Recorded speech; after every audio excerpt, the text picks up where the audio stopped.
Hey, it's Dan Morales, and this is Homebuyer Radio, episode 189.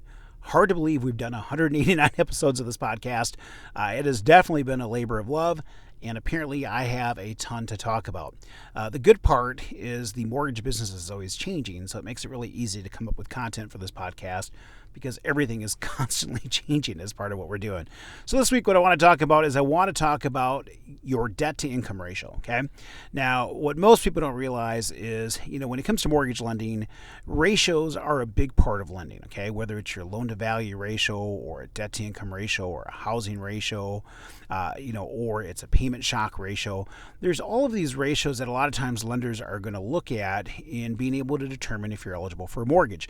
Now, one of the biggest ratios that really you have to contend with is going to be what's called a debt to income ratio. Debt to income ratio is basically where a lender takes all of your monthly debts, okay? Now, monthly debts would be things that are credit obligations, okay? So it's not taking into account things like Netflix or your car insurance or Spotify or your cell phone bill or anything like that. Those are not debt obligations, okay?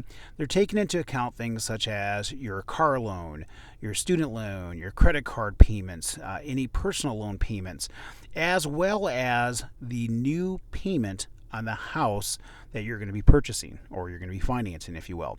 And when they look at that payment for the house you're going to be financing, the lender, when they calculate your debt to income ratio, is going to take your payment, both principal and interest, your property taxes, your homeowner's insurance, your mortgage insurance, as well as any HOA dues, and they're going to come up with what they call a total principal, interest, taxes, and insurance and assessment payment, okay?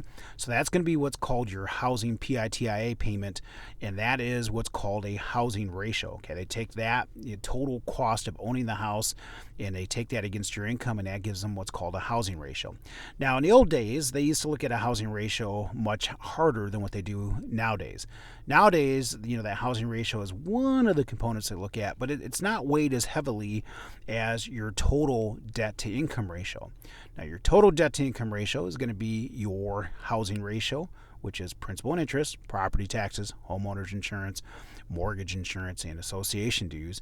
It's all of that stuff plus any debt obligations you have.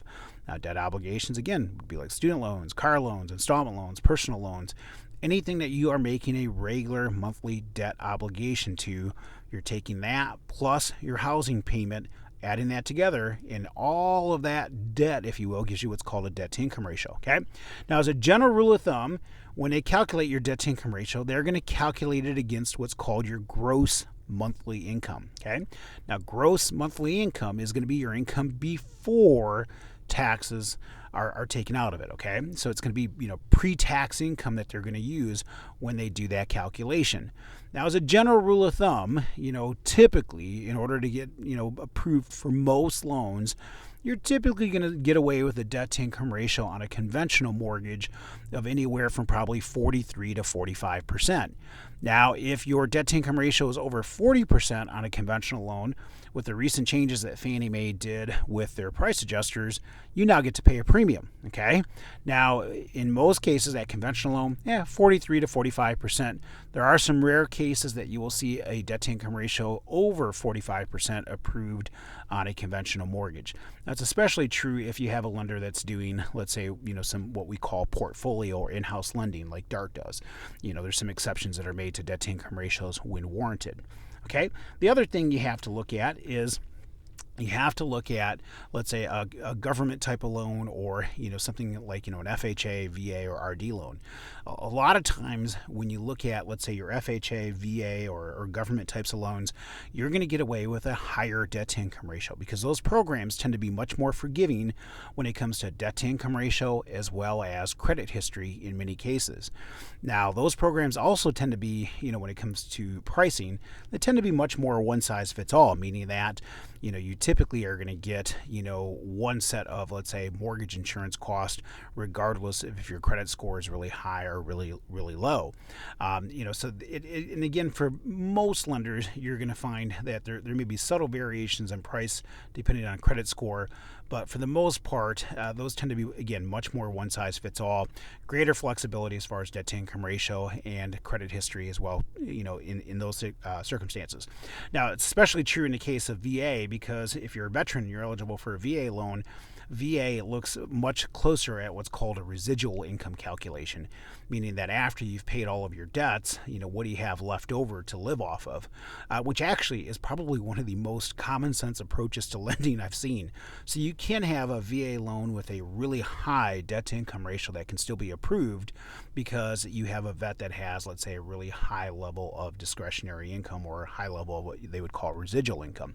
So, long story short, when you look at debt to income ratio, there's different ways that you can calculate it, meaning that sometimes a lender can get creative in either short-terming debt or in being able to, let's say, restructure debt in a way to drive your debt to income numbers down. In some cases, there's just different ways to structure a loan where that math can work a little more favorable for you. And this is where your lender's experience really comes into play, because sometimes you can get a loan across the finish line by having a progressive or smart loan structure to make the numbers look better, which can get you approved. We've had loans that have been denied by other lenders because lender just wasn't creative in how they structured the loan in the end, and yet a client whose debt to income ratio ended up on paper being higher than what it needed to be, where had they done an alternative loan structure, you could get that debt to income number where it needs to be, and then the client was able to get served and qualified and closed on their new house. So do yourself a favor, work with somebody like myself who is experienced and knows what they're doing, and we'll make sure we take good care of you. Again, my name is Dan Morales. My NMLS number is 709729. You can find me online at danmorales.com. That's DANMORALEZ.com. My phone number is 616-931-4629. And of course, the Dart Bank is an equal housing lender. Have a great day.